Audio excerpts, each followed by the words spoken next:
Ladies and gentlemen, thanks for joining us here today. Now we've had our NFL players, we've had our UFC guys, the MMA guys. Now we get our boxer and Mike Russell. Little magic time. Mike Russell joining the show today. Sir, how are you doing today? Pretty good. How you guys doing? Doing Good, great. good. Appreciate you taking some time out of your day to join us because, man, you have. I mean, there's a lot of people that originally know you as the guy that trained with Mike Tyson, but you're a lot more than just that. And so it's time to kind of share some light on that kind of story because we all know about the Mike Tyson stuff. Let's learn about the man himself, right? Get a little more conversation going with that, huh? Yeah. All right, so Um. So yeah, go ahead, bro. Sorry. yes, sir. But I just want to introduce you, SWC Cruiserweight Champion. 2017 LA TV Prospect of the Year. Of course, you turned pro back in 2017. Right now, you're 4-1. Couple big time knockouts. Your last fight with knockout. And so, how has that kind of been? How's the transition going to pro been? How's your kind of pro boxing career been going for you so far? Oh, it's been going great, man. I've been having a great time with it. I like it way better than the amateurs. The amateurs are fun. I travel around a lot. Fight nationally and things like that. But being a pro is just completely different, man. Just the excitement and everything with it. Mm-hmm. Now, what was do you think the biggest difference between that? Was there kind of like a jump between amateur and boxing, or was it kind of like a smooth transition? It was pretty smooth for me. It was actually really smooth for me because you know, fighting nationally and traveling. Yeah, exactly. And there's a lot of people who I fought who are top fighters now. Mm-hmm. It's all the same. It was all pretty smooth transition for me.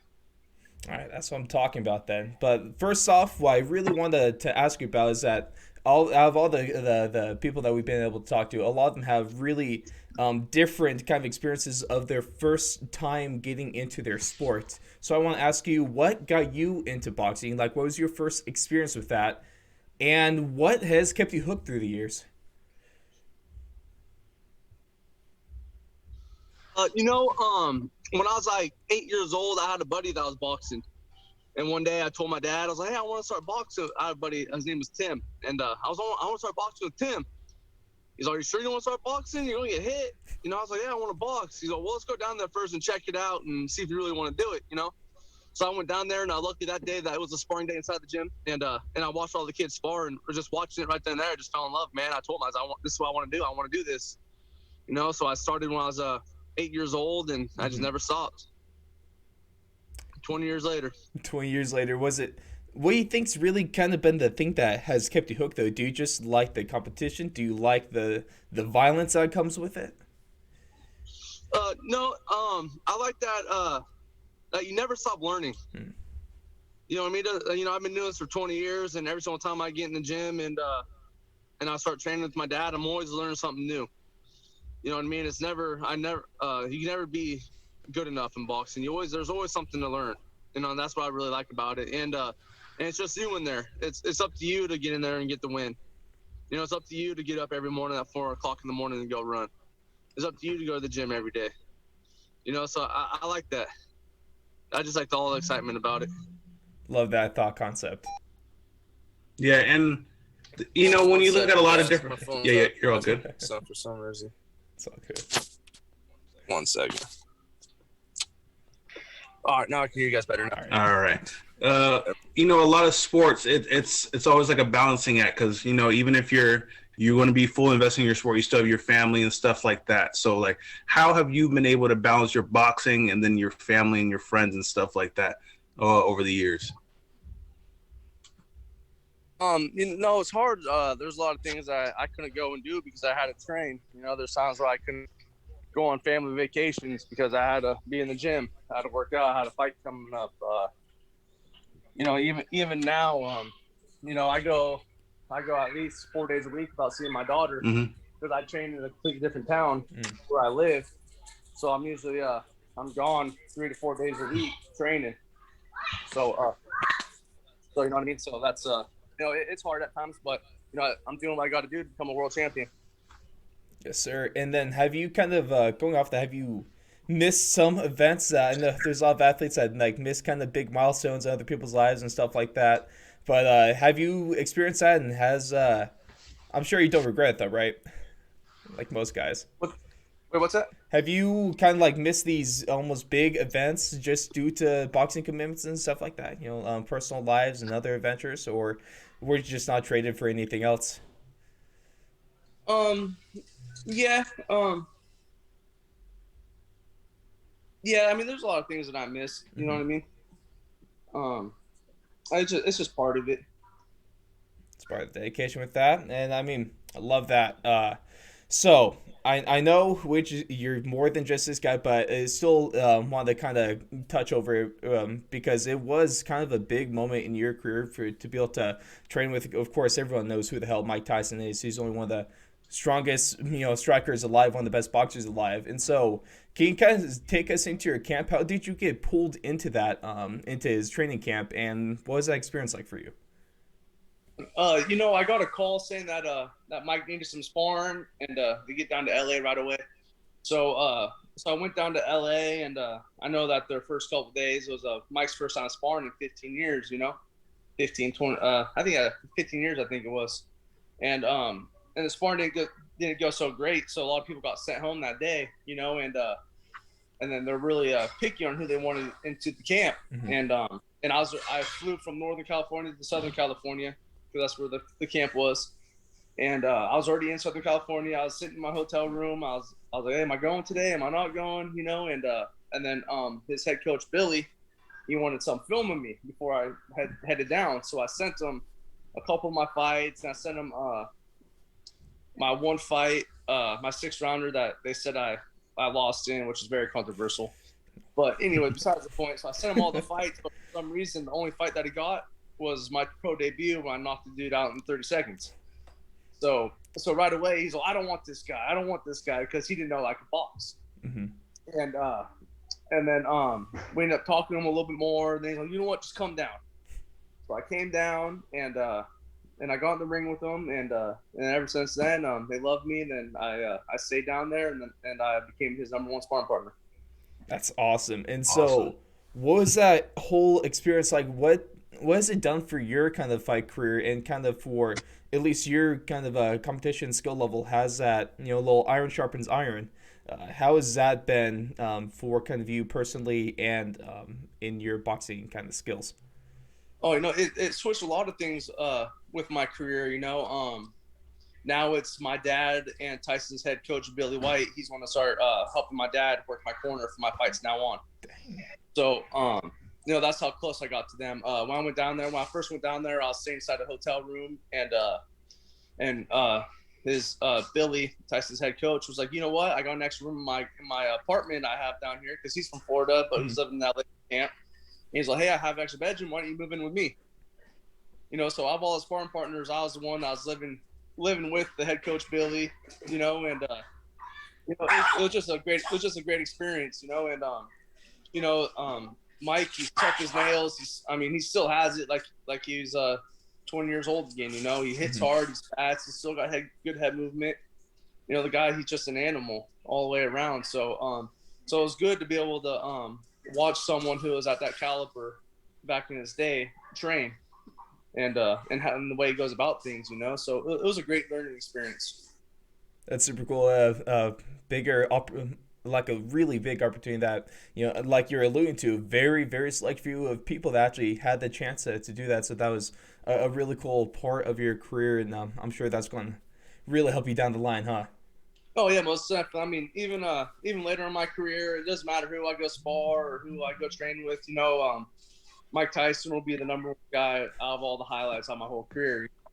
He has another fight coming up, but I was saying before his last fight, so even if this is his last fight, I can say that I was the last person to get in the ring with him before the fight. So that's not. I don't think anyone else could say that. That's super cool. Literally, no one else can say that. So after going through all this, and obviously with the pandemic kind of putting a damper on a couple of things for fighting and stuff like that, where do you see your career going now? Like, what direction do you think your career is going to go from here? I think it's just going to keep going up from here, Like I said, I'm 4-1. My one loss is very controversial. Yeah, it was. My fight's on YouTube. Everyone who watches it, they got their opinion on who really won that fight. But I'm kind of glad that that happened, because now I ain't got that stress of having to lose my O. You know what I mean? Now Now it is what it is, And I'm just going to make sure that every time I fight, it ain't going to go to decision no more where that could happen. I got a fight coming up November 26th. So it'll be live on LA TV. Sweet. I got a fight then, and then I think we're working on a fight for me going down to Florida, where Billy lives, and getting a fight down there. Nice. And then go from there. It's just up from here. Sir. Love to hear it. And then kind of going back to the little kind of Mayweather card, because of course on that card the co-main event was Jake Paul and the basketball player Nate Robinson. Nate Robinson, thank you. People forgot his name real quick. But there's been kind of this new thing of almost, I'll put in quotes, outsiders getting into boxing. Kind of these almost celebrities trying their hand in boxing and stuff like that. Obviously at a high stage like this co-main event spot was. And what are your kind of thoughts on this? I mean, between like Paul, Conor McGregor getting into boxing a couple years ago with Floyd Mayweather, as a professional boxer yourself, do you have like kind of an opinion on this? Not much of an opinion on it. There's ups and there's downs with it. The ups is bringing a lot more fans to boxing. Mm-hmm. There's a lot of YouTubers and kids that haven't really ever been into sports who are now getting into sports because of the Jake Paul fight. They are bringing more fans to the platform, with Conor McGregor coming over boxing, it brought UFC and boxing all together and made one of the biggest pay-per-view buys ever. I think it is the biggest pay-per-view buy ever to this day, isn't it? Or I think so. Tyson, yeah. Didn't it break 2 million? I think Tyson's up there. I think they're pretty close. Yeah, because I know Tyson's fight broke the pre-sale records. Yes, it did. Yeah, it broke the pre-sale record. So he has the pre-sale records for his fight. So I know those way up there, but I mean just for that caliber, it brought boxing back to life. Boxing did die for a minute when the UFC came in, and now it's starting to turn the other way. Now boxing started to come back up again, to come back on the rise above everything else. So you know what I mean?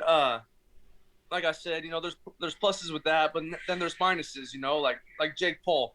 He's a millionaire off YouTube. But just because of his name off of YouTube, he's making millions of dollars for fighting only his professional pro fight, when a lot of fighters are professional, their second professional fight, they're lucky to make $5,000. Mm-hmm. You know what I mean? So, there's kind of the downfall of that, and the way that he's going around and talking trash to a lot of fighters and disrespecting a lot of people. This is our living. We put our lives on the line for this. We're trying to make a living off of this. He made his living off of YouTube, and now he's coming into our sport trying to make it a joke in a way. Mm-hmm. You know what I mean? So, it's starting to get a little disrespectful, and Nate Diaz, he's one of my good buddies. I talked to him. Oh. And now he's starting to call Nate out, and everyone knows. That's not a good idea. If you ride the Diaz brothers, you ride the Diaz brothers. You know what I mean? Yeah. So wherever, whoever their enemies are my enemies. You know what I mean? Yeah. So now that he's calling out Nate, now it's on. It's bad. Yeah. I don't know how you call it out. That's talking to mafia like that. That's not a smart. It's bold. It's bold. I'll give him that. Very bold. Speaking of Jake Paul, he has his next fight coming up against past UFC fighter, retired, I guess now at this point, Ben Askren. How do you see that fight going? You know what I mean? He's calling out a fighter who's been retired for 2 years, and I think he's recovering from hip surgery. Yeah, he got hip surgery. Apparently, he's feeling better than ever, though. But that's still hard. But, any sort of injury, you know what I mean? It's hard to come back from a surgery. Oh yeah.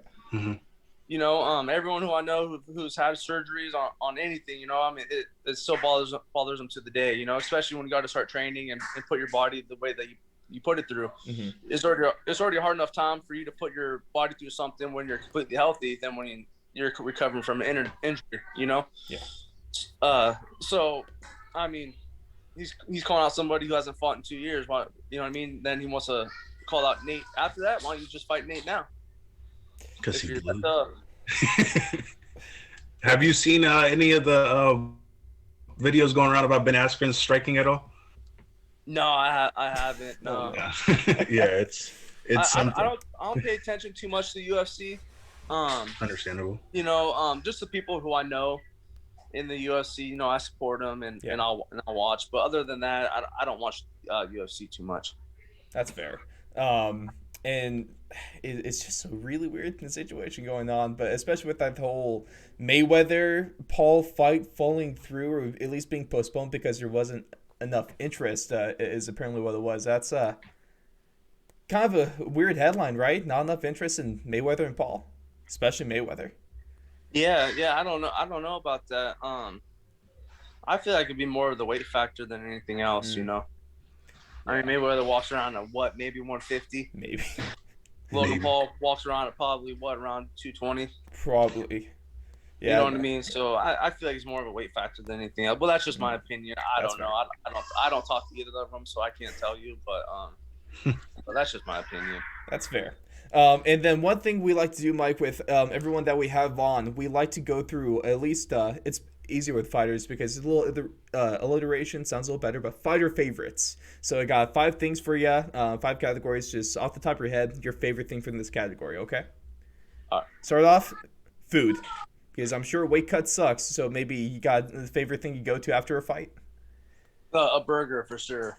I'm a burger junkie, bro. If I ever go anywhere, that's what I always choose is a burger. What's your favorite burgers place? My favorite? Ooh, that's tough, man. I don't even know. Or at least like favorite style. Like, what do you have to have in your burger? There's this place in my hometown called at the Crossroads. Mm-hmm. It's my favorite place to go to. That's it. Hey, let's shout them out then. Mike's at the Crossroads. It's definitely my favorite place to go to. Hey, yeah. I will never say no to a burger like that. That's for sure. And then outside of fighting, in the fight game, do you have a favorite hobby? You know, I got a lot of hobbies. You know, I grew up doing everything. You know, I like riding my Harley, going to ride my dirt bikes. Mm-hmm. I don't really ride them too much no more because I get too crazy on them. I'm getting up there too much in my career now where I can't afford to get hurt and get, you know, like my Harley. I always tell myself I'm not going to do a wheelie today. I ride my bike and the second stoplight or stop sign, I'm doing the wheelie from out down the road. And I'm like, what am I doing? Why am I doing it? So I haven't ridden my Harley in like almost a year because I just refuse to ride it right now because I just can't afford getting hurt. That's fair. Now let's roll into favorite song or music. You got like a go-to thing for your walkout, or is it just kind of whatever you're feeling for that mood? No, it's just whatever I'm feeling.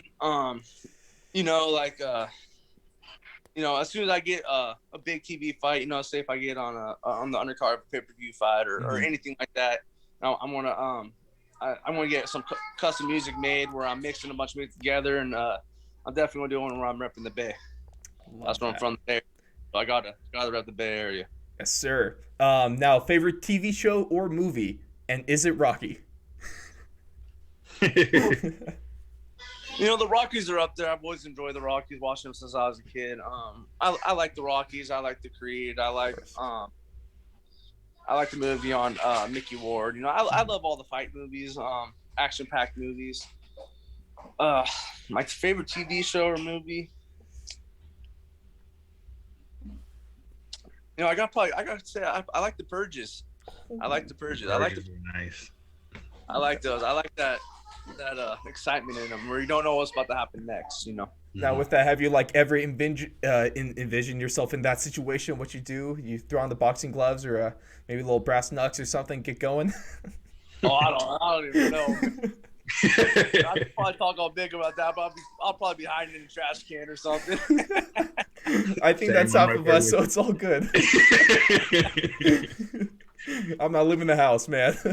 And then, finally, the last category, favorite fighter of all time. My favorite fighter of all time. That's tough. You know, I have a lot of people up there who I look up to. Yeah. We can get a few names then. Yeah, I mean, like of course, Mike. I mean, I've looked up to Mike since I was a kid. Everyone, if you're a fighter and you don't look up to Mike, there's something wrong with you. You know, Very. you know, I look up to Andre Ward. You know, I grew up around Andre Ward. One of the guys I used to train with, Enrique Gutierrez. He used to spar Andre all the time when I was a little kid. I was like 8, 9 years old. I'd just sit there and just watch them spar, just like trying to learn everything that they're doing in there, you know. But from past and future, probably my all-time favorite fighter is Arturo Gotti. Okay. Is there what kind of sets him aside from the others? You know, I just like the way that he fought. Mm. You know, and he's tough as nails. You know, and to this day, the two greatest fights of all time was Arturo Gotti versus Mickey Ward. I mean, you can watch those fights over and over again. Those are the biggest battle fights I've ever seen. You know, and the ref didn't stop the fights; just let them go, and it was just exciting fights every single time. I can get behind that. And then, sir, just kind of one thing to leave us off on, and what it's mostly like almost like a legacy kind of thing. Every fighter, every athlete wants to leave some sort of legacy on the sport. Every person wants to leave their legacy on the world. At least the driven ones do. And then, what is that legacy for you? What do you want to be remembered as once the whole fight game is all said and done? You know, I just want to be up there with all the great fighters. You know, there's a lot of big name fighters a lot of people will never forget about, and I just want to be one of them. You know, I mean the two people that made it the biggest is Muhammad Ali and Mike Tyson. Mm-hmm. You know, and I know why Mike made it to how he is. You know, when he gets in fight mode, he's in fight mode. You know, but outside of the ring, he's probably one of the best people I've ever met in my life. And that's on my daughter and everything. I mean, he's such a great dude, man. And he'll do anything for anybody. You know, he'll take his shirt off his back for you. And that's one thing I really respect Mike for. You know, because a lot of people are you know, think that he's the most feared. He is the most feared man in the world. But I mean, outside of the ring, be able to spend time with him and sit down and just talk with him. You know, I mean, he'll sit there and FaceTime my wife when we're in camp. And my daughter was born while I was in camp with Mike. I had to rush home from Southern California, Northern California, because my daughter was being born, you know, and he calls my daughter his niece, you know. So he's just one of the great dudes. And, you know, and I just want to be a lot like that. You know, he donated a lot of money to charity after his fight. Mm-hmm. You know, he's doing these fights for charity, to donate the money to charity to help people out. You know, he says, I just want to be able to change the world. And, and he said, he's like, I can't change the world, but at least I can change someone's world one person at a time. You know, and that's what I want to be known for. You know, I just want to help, and you know, I always help people out. I've always been soft-hearted, and that's what I want to do too. I just want to help people out, and that's the legacy I want to have, is becoming the cruiserweight world champion and maybe even the heavyweight world champion.